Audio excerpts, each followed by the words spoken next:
আসিয়া রাদিয়াল্লাহু তাআলা আনহা আলাইহা সালাম ফেরাউনের স্ত্রী গোপনে গোপনে মুসা আলাইহিস সালামের উপর ঈমান এনেছেন। ফেরাউনের বউ আসিয়া অর্থমন্ত্রীর বউ দুইজন মিলে ফেরাউনের কাছে ঘটনা পৌঁছে গেল, খবর পৌঁছে গেল।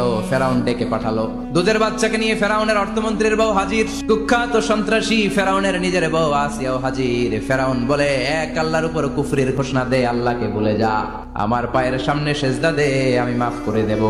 আসিয়ার এক কথা, জীবন যাবে কিন্তু ঈমান যাবে। ফেরাউনের অর্থমন্ত্রীর স্ত্রীরও এক কথা, যে আল্লাহর কাছে আমরা মাথা নত করেছি, পৃথিবীর কোন শক্তির কাছে ওই মাথা আর নত হতে পারে না। ফেরাউন বলল, তাই নাকি, দেখি তোদের ইমানের পাওয়ার কত বড়।